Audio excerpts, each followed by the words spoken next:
Yo me voy a referir sobre todo a dos desafíos fundamentales y voy a tratar de exponer las respuestas desde la UGT, que son coincidentes con las de comisiones obreras, y sobre todo quiero destacar la convicción de que podrían dar lugar a un importante grado de consenso con las organizaciones empresariales y desde luego con el Gobierno, y quiero sobre todo poner en valor y destacar la importancia del acuerdo en el marco del diálogo social en lo que respecta a las pensiones y también en paralelo al acuerdo que ha de producirse en el Parlamento a través del acuerdo de la Comisión del Pacto de Toledo.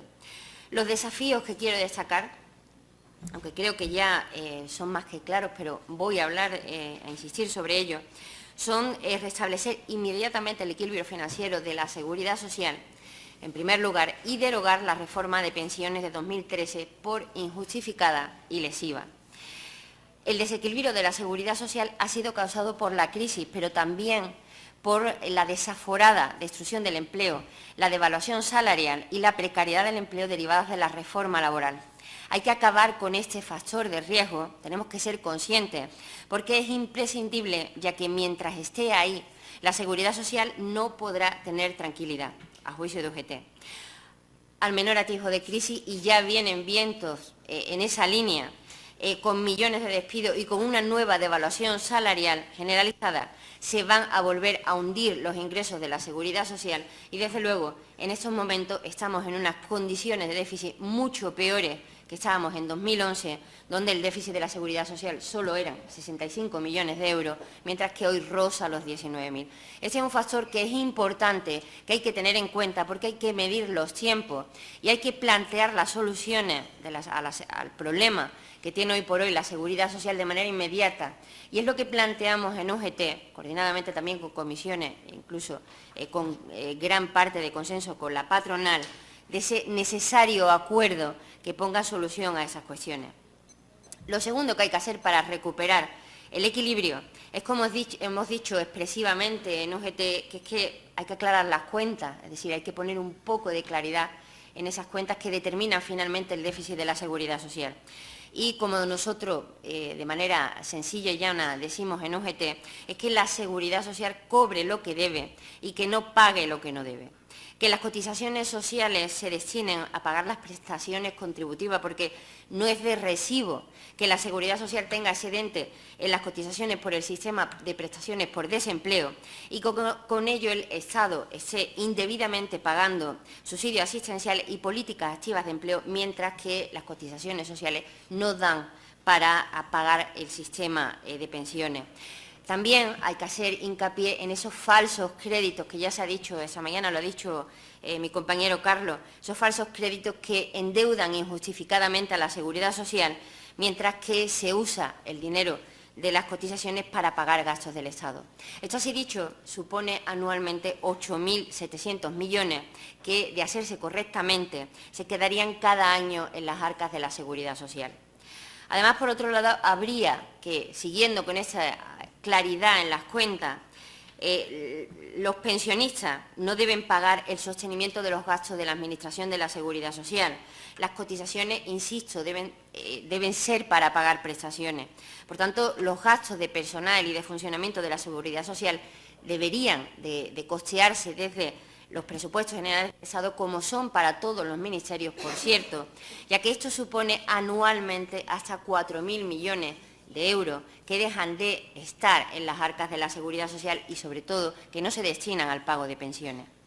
Además, que las políticas de subvenciones a la contratación no las paguen las cotizaciones, porque son responsabilidad del Estado y suponen anualmente hasta 2.000 millones de euros que también no son destinados al pago de pensiones. Y que otras subvenciones decididas por el Estado a la cotización o las prestaciones de determinados grupos y colectivos que son deficitarios, nos parece muy bien que el Estado decida subvencionar esas cotizaciones de esos colectivos que no alcanzan a cotizar suficientemente para las prestaciones, pero es que las pague el Estado, no con cotizaciones, cuando se dice que estas no son suficientes y que por ello hay que recortar las pensiones. Esto supone anualmente 1.000 millones al año, solamente eso. En conjunto, lo que acabo de comentar supone, según cálculos de la propia AIREF, hasta 16.500 millones de euros al año. El déficit de la Seguridad Social, desde luego, no tendría el nivel que tiene en estos momentos si cada uno paga lo que le corresponde y cada parte ingresa lo que tiene derecho. Y falta además una medida que no voy a cuantificar porque dependerá del alcance a la que se llegue en cada etapa, pero es que todo el mundo tiene que cotizar por sus ingresos reales porque anualmente hay un 9% de altos asalariados en ese país, por los cuales las empresas no cotizan lo que deberían y dejan de ingresarse en las arcas de la Seguridad Social hasta un total de casi 9.000 millones de euros por estas circunstancias. Por tanto, esto debe hacerse, es decir, hay que cotizar por aquello que se ingresa, por lo que pagan las empresas, que se haga progresivamente, no es necesario que se haga de golpe, pero que se haga. Todo esto, como os comento, son los ingredientes de un acuerdo que debe hacerse de manera rápida por la situación que tiene actualmente la Seguridad Social, con la negociación con los interlocutores sociales y con el Gobierno que se forme. Empresas y trabajadores entendemos en OGT que ya están pagando suficientemente como para que no haya déficit en la Seguridad Social. No es verdad, no es necesario que las cotizaciones no alcancen para cubrir los gastos en pensiones de la Seguridad Social. Ya pagan suficientemente, no hay que elevar costes laborales ni recortar prestaciones y no tiene que haber el déficit que existe actualmente en la Seguridad Social si se consiguiera aplicar estos principios elementales que podrían incorporarse vía un acuerdo, como digo, con los interlocutores sociales. Esta, insisto, sería la base sencilla del acuerdo que tendría que implementarse en un plazo corto de tiempo para acabar con el déficit de la Seguridad Social en un corto plazo. Pero hay que dar este paso necesario porque el déficit, como decía, creado por la crisis y sobre todo por la debacle en el empleo que se ha mantenido por la reforma laboral, es imposible que se cierre si no se da un nuevo paso adelante en lo que es la clarificación de la financiación de la Seguridad Social y en la separación de la fuente. Este acuerdo social debe encontrar también, como decía, su base en las recomendaciones del Pacto de Toledo. Y aquí quiero hacer un inciso, porque dada la situación actual del sistema de la seguridad, que no es, desde luego, la que teníamos en etapas pasadas, nosotros queremos ser incluso más exigentes con esas recomendaciones del Pacto de Toledo, que sean más concretas y precisas en esos términos que estamos planteando, para que las interpretaciones que pueda hacerse de ellas no sean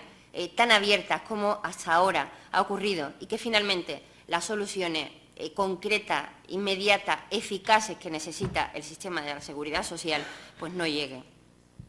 Por tanto, y por último, necesitamos superar esa inestabilidad política, tener un Gobierno estable y desde UGT entendemos que el consenso, el acuerdo, sería fácil de alcanzarlo porque antes de la convocatoria de elecciones ya las fuerzas políticas en el marco del Pacto de Toledo,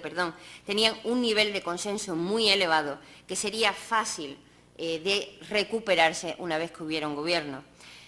Sindicatos, desde luego, y empresarios apoyaríamos eso y facilitaríamos y daríamos cobertura a esa situación, construyendo una vez más lo que nosotros llamamos una coherencia articulada entre diálogo social y consenso político en favor de los pensionistas.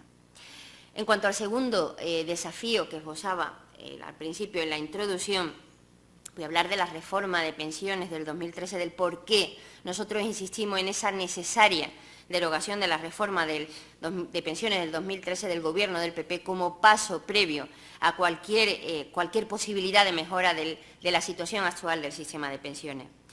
Esta reforma se hizo para recortar de forma paulatina y creciente las pensiones como un medio para que a medio plazo, a medida que aumente el número de pensionistas con la jubilación entre 2025 y 2045 de la generación del baby boom, se recorten proporcionalmente todas las pensiones, de forma que el gasto en pensiones en términos de PIB no aumentara. Las dos vías que propone esa reforma para recortar el gasto son el índice de revalorización de las pensiones, que, como sabéis, es un 0,25 cada año, que por diferencia con lo que es el índice de precios a consumo anual, produce un recorte efectivo de las pensiones aproximadamente en la vida de un pensionista en unos 20 años, puede suponer hasta un 40% de pensiones, de recorte. Para UGT este es el mecanismo más regresivo de la reforma porque condena a la pobreza a los pensionistas, es decir, cuanto más mayor eres, más pobre vas a ser porque mayor va a ser el recorte acumulado en tu pensión. Por tanto, este sistema de recorte del gasto en pensiones nos parece absolutamente rechazable por muchísimos motivos. Desde luego, socialmente no es sostenible, pero, como diré luego, también se ha demostrado que es absolutamente ineficaz. Por otra parte, el segundo mecanismo de recorte es el factor de sostenibilidad, que es un coeficiente que reduce la pensión de los nuevos pensionistas en proporción al aumento progresivo de la esperanza de vida. Es increíblemente inequitativo e injusto, ya que los millones de pensionistas menos favorecidos, de más baja, con menor formación y peores trabajos, cuya esperanza de vida es menor, son los que más verán recortada su pensión, mucho más que los que son más favorecidos, que tienen mejores trabajos y que serían, digamos, de alguna manera favorecidos por la aplicación lineal de un factor de sostenibilidad que no tiene en cuenta ni colectivo, ni nivel de ingreso, ni nada de nada. Este planteamiento, que como he dicho consideramos en UGT regresivo y hasta antisocial, reforma del 2013, tiene que ser derogado, no solo porque es política, como he dicho, y socialmente inviable, sino porque es absolutamente innecesario e inadecuado para sostener el sistema de pensiones y tiene que ser sustituido por ese planteamiento alternativo que planteamos las organizaciones sociales a través de un acuerdo en el diálogo social. Es, además, innecesario, como ha demostrado la AIREF y la propia Seguridad Social en su estudio recientemente, ya que, contando con el incremento del número de pensionistas, la jubilación de la que he hablado de la generación del baby boom, y garantizando, al contrario que hace la reforma, el poder adquisitivo de las pensiones al IPC, nuestro nivel de gasto futuro en pensiones, alrededor de 2050, sería inferior al de 11 países de la Unión Europea. Estos estudios recientes han demostrado que si mantenemos además o mejoramos los niveles de población en edad de trabajar, en lugar de reducirlo, lo que sería lógico, si aumentamos la tasa de actividad y reducimos la tasa de paro, algo que desde luego sería lo que cualquier gobierno debería hacer, se reducirá la tasa real de dependencia del gasto en pensiones sobre el PIB, aumentaríamos el empleo, la producción y la renta del país y conseguiríamos que ese gasto en pensiones respecto al PIB todavía se redujera más. El gasto en pensiones, como digo, seguiría siendo inferior al de 11 países de la Unión Europea. Por tanto, el sistema no es insostenible, como han vaticinado tantísimos estudios, es perfectamente sostenible. Más aún, según cuál fuere el esfuerzo que estemos como país decididos a hacer en diferentes variables, es decir, en el aumento de la tasa de actividad, en la reducción de la tasa de paro, en el aumento de la tasa de natalidad o en el aumento de la productividad o aumentando el flujo migratorio, si reducimos una o varias de esas variables, conseguiríamos reducir aún más los efectos temporales del choque demográfico respecto al escenario inercial que parece que se presenta de esta manera. En suma, por todo lo que acabo de explicar de manera muy rápida y casi telegráfica, es urgente, pues, que nos pongamos a trabajar de forma coordinada y organizada todas las partes, sindicatos, empresarios y gobierno y las fuerzas políticas en el Parlamento, en conexión y coordinación con los interlocutores sociales, para dar forma y asiento material a una reforma a favor de los pensionistas y de la definitiva sostenibilidad del sistema de pensiones, pues mientras esté en duda y pueda ser cuestionado por su déficit, por las debilidades que actualmente presenta, desde luego no tendremos resuelto el futuro estable de nuestro sistema de pensiones, ni podremos garantizar tampoco las pensiones y el nivel, sobre todo, de las pensiones a futuro.